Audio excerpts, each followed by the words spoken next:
Среда, старт на второто коло на Европското првенство во Германија. Во првото коло и не поминавме баш лошо. Имаше голови, имаше атрактивни надпревари, тоа имаше некој поддосаден, ама генерално сликата е топ. Ајде идеме со второ коло. Прв надпревар во среда, Хрватска, Албанија. На Хрватска во првото коло не ја помогна ниту Ивана Кнол. Која е Ивана? Вај да не ја заборавивте од светското првенство во Катар. Сега повторно е тука. Но во првиот надпревар немаше причина за задоволство. Шпанија доминираше, Хрватска немаше апсолутно ниту една шанса. Сега, дали ова е најава дека ова е крајот за онаа силна Хрватска, останува да видиме. Чак не знаат ни кој треба да шутира пенал. Далич вика. Петковиќ не требаше да шутира, бидејќи правилото играчот кој го изнудил пеналот да не шутира. Требаше да шутира Иван Перишиќ или Ловро Мајер. Брат, тоа пред утакмица се решава. И после во Хрватска фрлаат телевизори. Тоа е.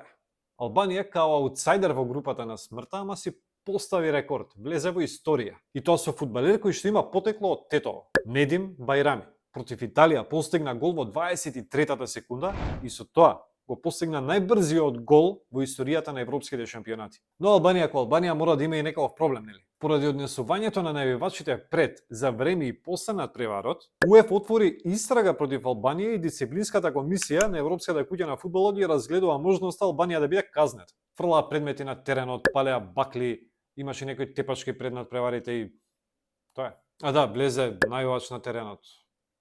Али во секој случај мора да се каже дека Албанија ја има една од најголемите поддршки на европскиот шампионат.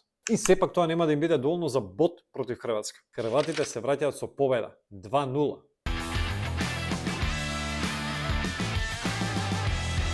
Втор меч во среда, Германија, Унгарија. Интересен надпревар ќе биде ова. Овој надпревар посебно ќе го памети селекторот на германците Јулијас Наглсман, кој што стана најмладиот селектор на една репрезентација кој што водел тим на европско првенство. Се најавуваше дека Германија ќе игра добро на овој шампионат, на домашен терен, ама никој не очекуваше да бидат толку бедливи.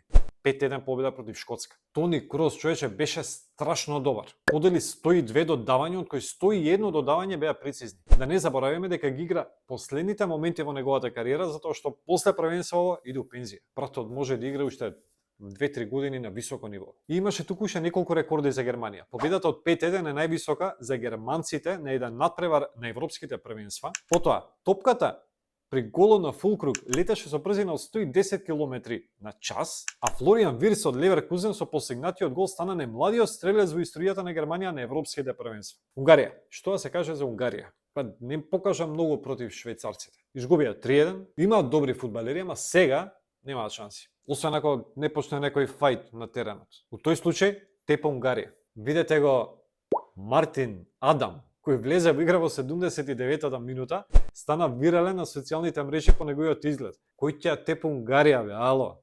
Еј, шала на страна, има добри играчи и може да изненадат, но јас очекувам победа на Германија. 1-3.